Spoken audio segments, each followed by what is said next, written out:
Saudações a todos, aqui quem fala é o missionário Bruno da Montanha. Estamos aqui na nossa sala de aula para apresentar o segundo vídeo da série Vida no Campo. Hoje nós vamos falar sobre o tema elementos que uma terra precisa ter. Então, para quando você for comprar um sítio, para quando você for visitar essa terra que você pretende adquirir, quais são os elementos que tem que ter nela para você poder habitar ali.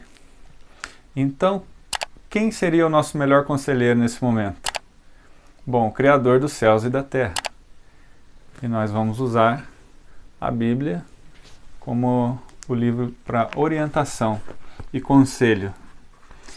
No livro de Gênesis, capítulo 1, nós vamos ver todos os conselhos principais de acordo com como foi a criação do mundo, como o mundo se tornou habitável. Ali nós vamos comparar também com como seria uma terra ideal habitável para nós.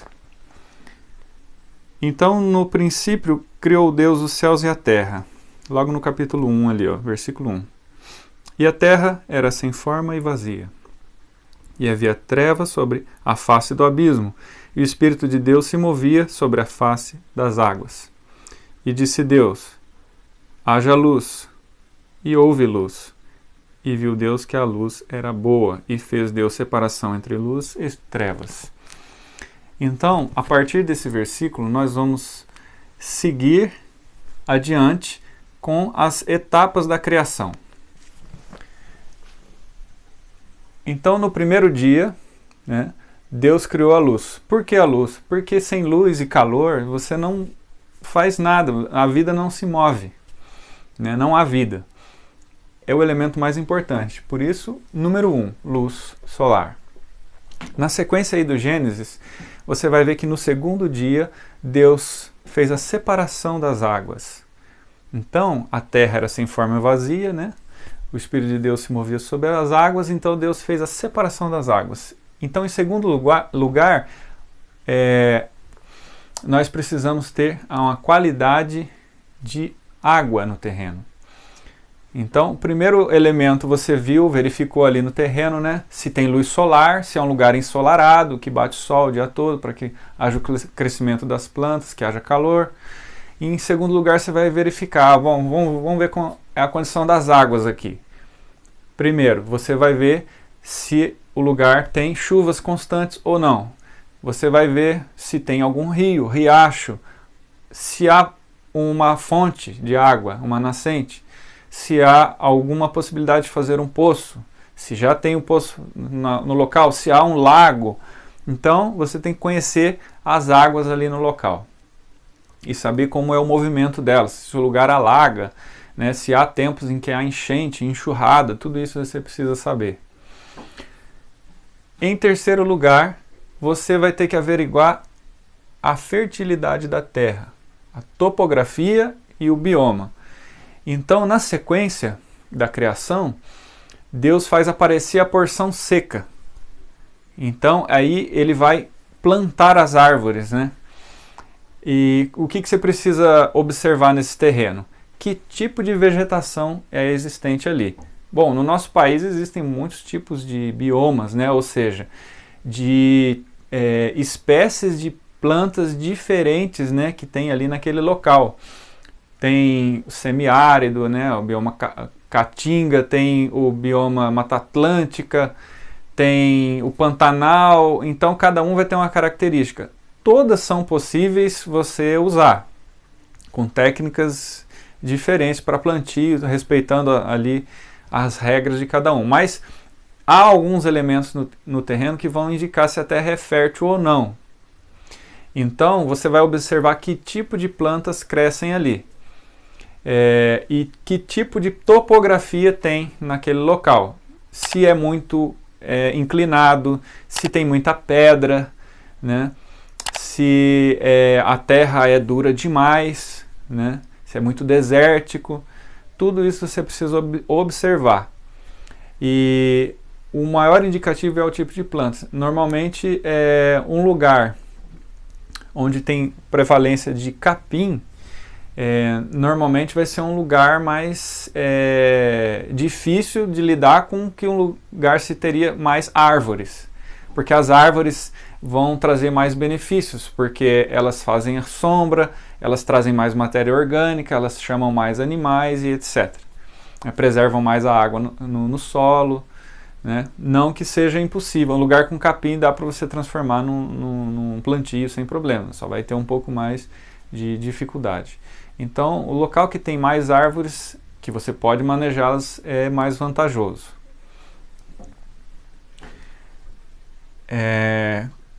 O quarto, climas e estações. Então, com relação aqui ao climas e as estações, o que temos que observar é que Deus criou as estrelas, né, o sol, a lua, toda com um ciclo constante, preciso, que governam aqui na Terra as estações do ano. Ou seja, a forma como que o calor e a umidade vai alterando, porque a planta, né, e os animais respeitam esses ciclos da natureza. Então nós também temos que nos adaptar a esses ciclos. Então você precisa conhecer bem como se comporta aquele local nas estações do ano, como é o regime de chuvas, como que é assim a temperatura daquele local. Por exemplo, uma pessoa que está acostumado com o clima do norte do país para ir para o sul, ele vai ter que se adaptar muito, porque os tipos de plantas são diferentes, os tempos de plantio são diferentes, então vai ter uma dificuldade aí para poder lidar com isso. E vice-versa, né? Uma pessoa do sul vai ter mais dificuldade se for morar no norte. O quinto, animais silvestres e domésticos. Os animais são extremamente importantes para você ter um bom aproveitamento da terra e um sucesso em vários sentidos. Só um exemplo, se você não tem abelha polinizando as plantas, você não vai ter a frutificação. Então um dos animais mais importantes para você ter é a abelha, né? Seja ela nativa do local ou seja você criando, né? Ela chega a aumentar até 200% a produtividade das suas culturas, né? E mais de 80% da alimentação humana é polinizado por abelhas, então há de se considerar que é um animal importante. Há de se considerar também animais selvagens e predadores, se você vai precisar lidar com eles, seja fazendo uma cerca, né, defendendo ali a sua plantação e os outros animais que talvez você pretende ter, ou até mesmo a sua integridade, né, porque há animais também que possam atacar o ser humano. São casos raros, mas existe. Então isso também tem que ser levado em consideração. Você tem que observar se você pretende ter animais, como galinhas, como gado, né, abelhas. Você tem que dar uma boa vasculhada no terreno, se há a possibilidade de você fazer cerca, se pode usar o material do local, se há pasto para esses animais, né, se há alimentação, se há fonte de água, tudo isso precisa ser observado, né? E com relação aos animais, é muito importante a presença de animais no território, porque eles vão trazer equilíbrio, né, para toda a fauna, ali, flora, né, o bioma precisa deles. Não é à toa que Deus fez os animais, né, ali no quinto, no sexto dia, né, para serem beneficiários do homem também, né, e o homem governa sobre os animais. E é uma coisa muito interessante, é que eles trazem muita alegria para nós também, né? A companhia deles, né? Quem que não gosta, né, de ter um animal doméstico ali para cuidar? É muito interessante, né, a convivência, principalmente para as crianças, né? Sexto lugar, habitações humanas e condição física. Então você vai ter que observar se nesse terreno tem possibilidade de você construir. Se há lugares ideais para fazer habitações humanas. Se há materiais de construção já disponíveis no terreno, com pedra, barro, palha, madeira, né? se a topografia do local é o ideal para você colocar uma casa, então para você construir estradas, e tudo isso você tem que observar também. Com relação à condição física, é a sua própria condição física. Você precisa estar disposto a encarar um estilo de vida diferente, porque você vai trabalhar muito na parte física, né? Na cidade a gente fica mais na parte mental, né? Porque você passa muito tempo lidando com labores que exigem do intelecto, e muitas vezes enfadonhos, né? E no campo você vai ter uma quantidade muito grande de trabalhos que exigem do seu físico, da sua força física, tanto para homens quanto para mulheres, né? Então, lidar com as plantas, lidar com a terra, com os animais, tudo isso vai exigir.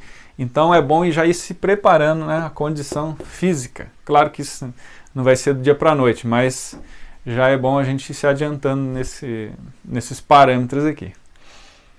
E o sétimo conselho, o que vocês imaginam que seja? De acordo com a sequência de tudo isso. O sétimo conselho que eu tenho para dar para vocês com relação aos elementos que precisa ter na terra é o seguinte: depois que você olhar essa terra, avaliá-la e ver que ela é muito boa, aproveite e descanse nela. Descanse, louve a Deus e agradeça ao nosso Redentor, que tem nos dado a oportunidade da salvação e tem nos dado essa oportunidade de voltar para o campo, de voltar para nossas raízes, na nossa origem, para a gente ter qualidade de vida junto ao nosso Deus na natureza. No próximo vídeo, nós vamos falar sobre vida em comunidade. Será essa a nossa aula. Será que vale a pena viver em comunidade? Será que você está disposto a isso? Vamos avaliar muito bem todas as situações e qual vai ser o sistema ideal para se montar uma comunidade segundo a palavra de Deus. Espero que seja de bom proveito para todos. Deus abençoe, em nome de Jesus. Amém.